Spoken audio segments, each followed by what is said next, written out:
Hello everyone. Welcome to our video on the basic rules for derivatives.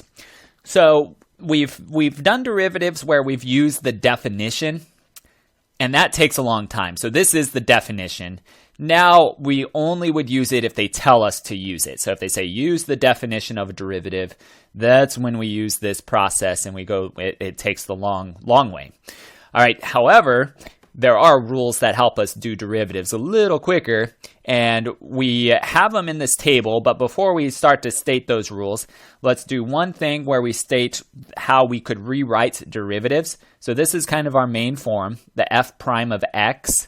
However, so this is our, I would say, I'm going to number them. So it kind of is in order of importance. So number one is the important one. The second one is the second most important style that we write it. And we state this as dy dx. So that's how we say it. Even though it looks like dy over dx, we usually just say dy dx. And so what that means, this means the derivative of y with respect to x. So that's what it means, and we'll say it in our problems real soon here. But these two are the most common forms. Now this third one, this is saying, so the d over dx like this is saying they want you to do the derivative of this function. So this is saying do derivative of f of x. Okay, so that's kind of the breakdown of this table. Okay, so that's saying we're doing the derivative of this f of x. That's also what this one means. Let me just point that arrow, do the derivative of f of x. So we have those two notations for that. Now these ones, I put them in the table, or I put them in this list. This is similar to number 2, which is written with f instead. And then y prime is kind of similar to number 1. So it's just a different way to write it. So either way, our most important forms are 1 and 2. And then these two that I have arrows at are just letting you know that we are going to do a derivative. So just, again, different form. So anyway, so here's our basic rules. So the derivative of a constant, so this is saying the derivative of a constant is 0. So the other way that you could write it is maybe if they said if f of x is a constant, then that means the derivative is 0. So this just kind of condenses it a little bit. So that's why this notation is used here. So we could rewrite it like that. And the one thing to remember, let's add this up top. Remember that the derivative tells us about the slope.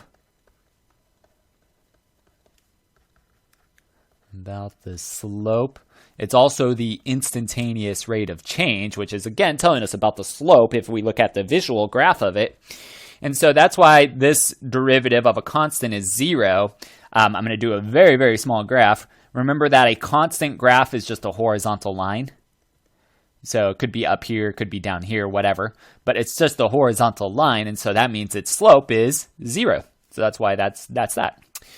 The derivative of a linear variable, so the derivative of c times x, so here we're using c as some constant value, is just c. So again, the way that they could have written it is f of x equals cx. The derivative f prime of x would be just that c left over. And so, again, just a really small sketch to the side. So This is a linear function, cx, so the c is really the slope here. And if you have a slope, it's just something like this maybe. So this is y equals cx.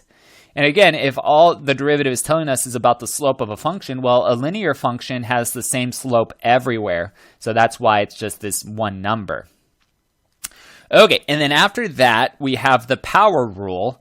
So the power rule, this is useful for us as soon as the power is anything besides 1. So if it's bigger or smaller, we use this rule. So the power rule tells you whatever your power is on the x, when we take the derivative, we move it to the front, and then we'll just subtract 1 from the power. Okay, so that's in words. Let me put this in words instead of writing it in these symbols here. Okay, so power multiplies front, and then subtract 1 from the original power.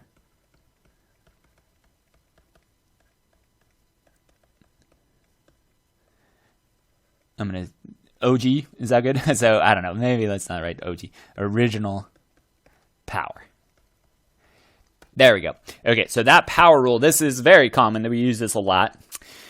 And then our other two rules, all right, so the constant multiple rule just tells you if you have a constant multiplying your function, you could just put it in the front and just leave it alone, and then times it by the derivative of your function.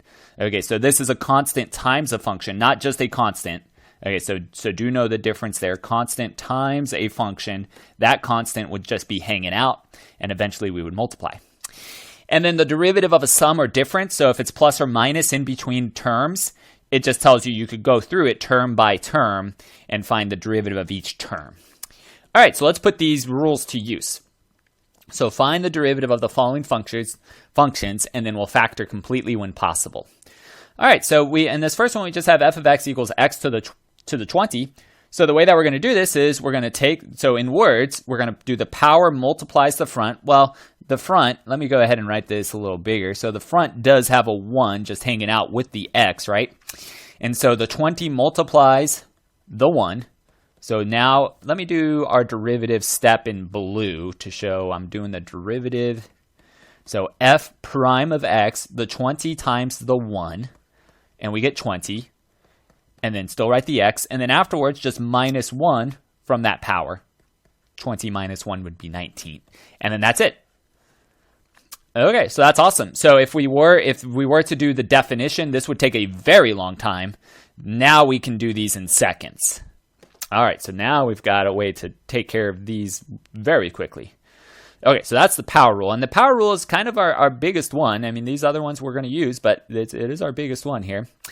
Okay, so in number 2, we've got, so they wrote y. Let me just go ahead and rewrite it out just like I did the last one. So sometimes they'll try to trick you, and that's what's going on in this one. All right, so we're going to do the derivative of y. So this is, so doing the derivative, we would write dy dx. So this is the derivative of y. So just like how this is the derivative of f, we say f prime. But usually when we have just y, we use the dy dx notation. So this is the derivative of y with respect to x. So all that means is we did the derivative of y on the left with respect to the letter that's on the right. So let's put that over there. So this dx portion is the with respect to the letter on the right. Okay, so if they used a different letter, we would use a different letter here. So if this was W, let's say, then we would say dy dw. Okay, so not too big of a deal, but that's the notation that we prefer.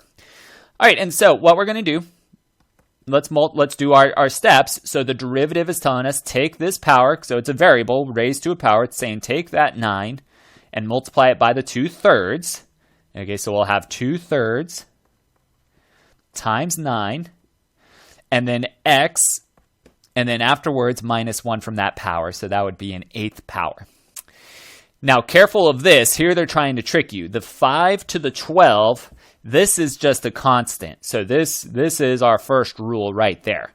So this 5 to the 12, there's no x in this term. So that means it is just a constant.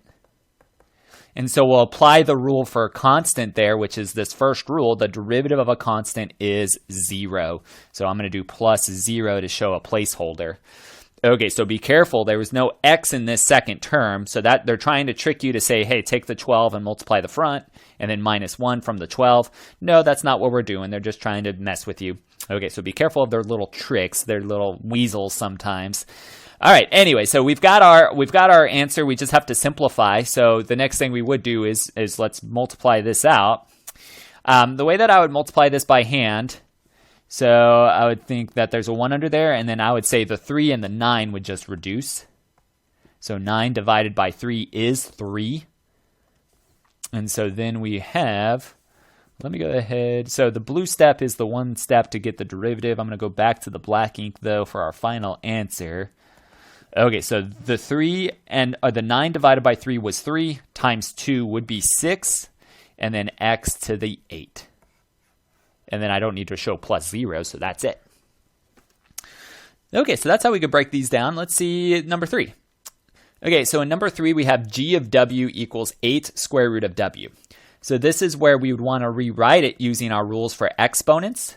So this is 8w to the half. So remember, the square root is the same as the 1/2 power. Now it makes it easy for us to do the derivative. So g prime of w, we're taking the 1/2, multiplying it by 8. So we have 8 times 1/2. W is the variable, and then minus 1 from 1/2. Okay, and if we need scratch work, that's fine. 1/2 minus 1 would be 1/2 minus 2/2, which eventually gives us negative 1/2. So that would be negative 1/2 power there.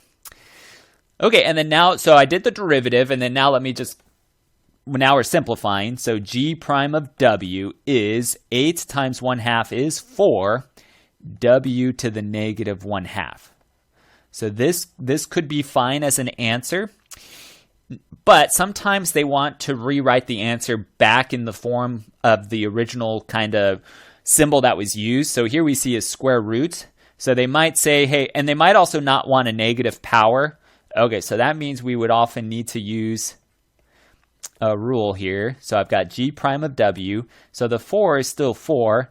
The negative power I could use to rewrite to put it in the denominator as a positive power. And then that positive power, the 1/2 power, I know is the same as the square root. So they might say that this is the same thing as 4 over the square root of w. So that's if they tell us to put it back in the form of a radical.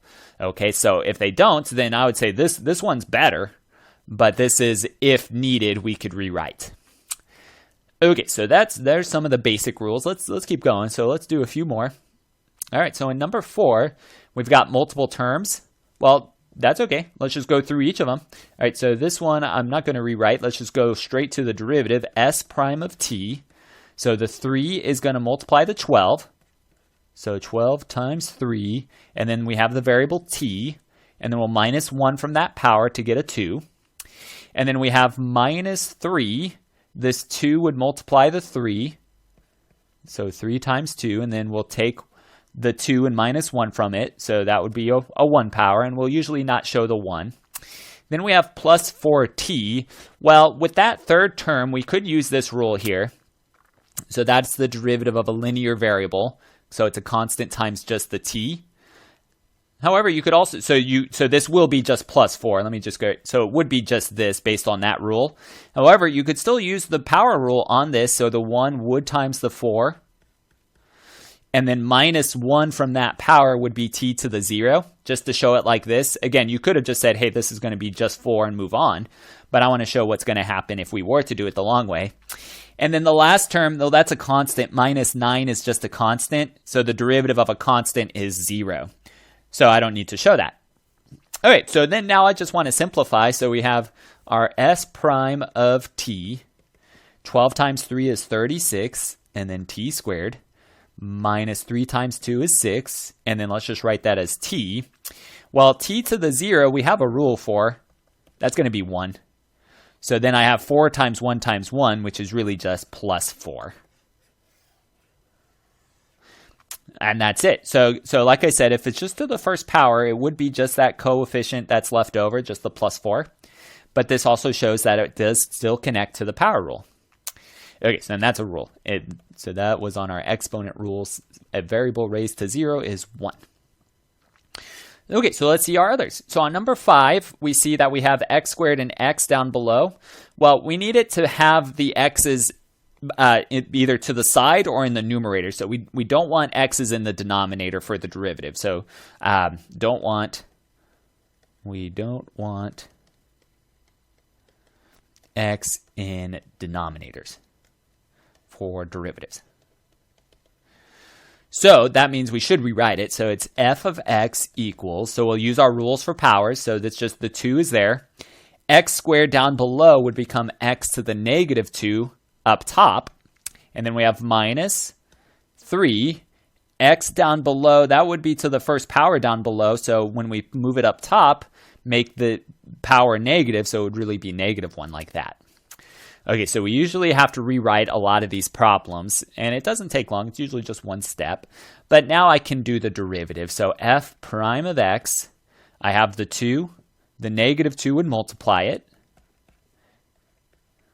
And then I have x, and then I need to minus 1 from there. Careful with it. So negative 2 minus 1 would be negative 3.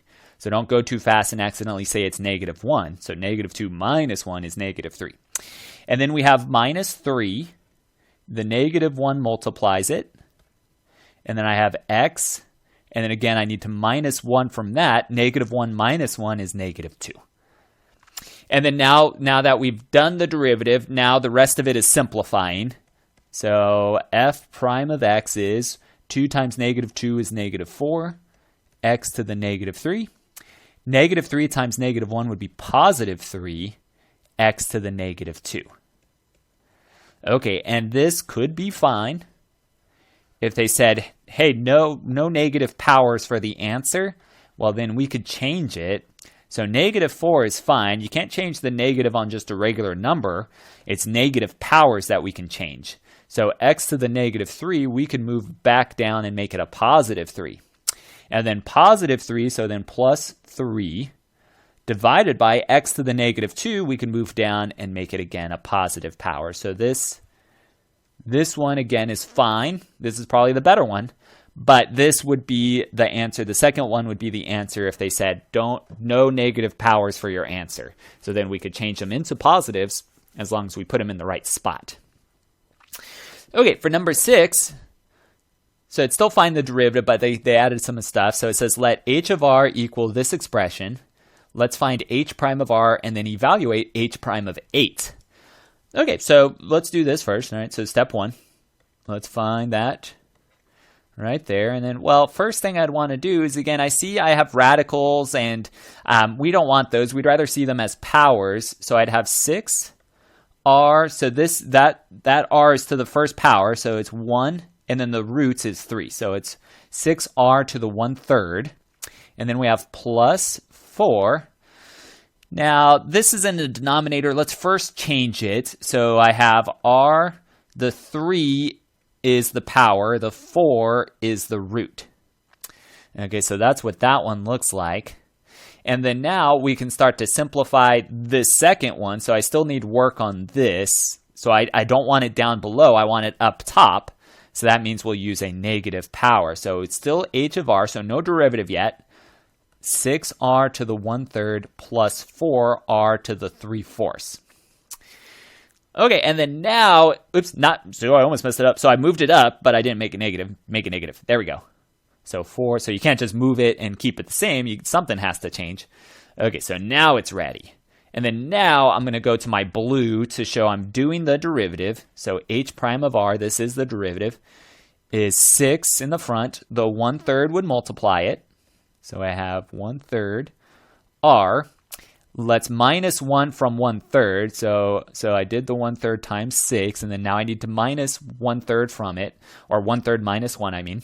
And again, you could use scratch paper if needed. So this would be 1/3 minus 3/3, really. So it eventually becomes negative 2/3. And then we have plus 4. The negative 3/4 will times that. And then r, I need to minus 1 from this. So negative 3/4 minus 1. Again, just some scratch work. Negative 3/4 minus 4/4 is minus 1. So this would be negative 7/4. There we go. Okay, and then now we'll simplify. So that in the blue was the step of the derivative. And then now I'm just simplifying. So h prime of r, well, 6 times 1/3 is just 2. And then I have r to the negative 2/3 plus, not plus, because I have a positive and a negative. Let's change that to minus. This 4 and that 4 would just cancel. So I'd have minus 3r to the negative 7/4. Okay, and then again, if they said, hey, no negative powers, maybe we could change that. So I have h prime of r is 2 over r to the 2/3. And then minus 3 r to the 7/4. Okay, so this is an answer. This is an answer. If they said, hey, make it back into radicals, well, we could do that as well. So let me put that way up top here. So h prime of r is 2 over, okay, so I look at this, I see 2 is the power, 3 would be the root. So this is the cube root of r squared, and then minus 3 over, all right, so 7 is the power, so I'd have r to the 7, 4 is the root. So it's the 4th root of r to the 7, like that. Okay, so all of these are answers, just different forms. Okay, so these are both also answers. So it just depends on, again, what they might want you to write it as. All right, well, anyway, so that's the derivative, and then they said evaluate h prime of 8. All right, well, this looks like it's now time for a calculator based on these powers here. So I have h, oh, let me just, actually, so blue, I'm going to stick to saying that's the derivative step. So let's evaluate that. Let's just say that's number 2. So h prime of 8 is, so let's plug it in, 2 over the cube root of, oops, let me change that. That's a parenthesis. I'd rather see a radical. Okay, square root of 8 squared, like that, minus 3 over the 4th root of 8 to the 7. Okay, so that's how that would look like. Now, often the calculator is fine, like, so that's using this form, and we could type it in. This one, too, works just fine. H prime of 8, 2 times 8 to the negative 2/3 minus 3, 8 to the negative 7/4 would also work. This one, so again, this is why I think this is better. It's usually easier to plug in. Okay, so they will both give us the same answer. And it just, however way you want to use the calculator, I'm going to go to our Desmos Scientific, and we'll show how to type that all in. Okay, so I've got, let me scroll so we can see it. Okay, so I'm going to use this one. I think that's easier. So it's 2, and then parentheses 8, and then raised to the negative 2/3, like that. And then let me use the arrow key just to move it over.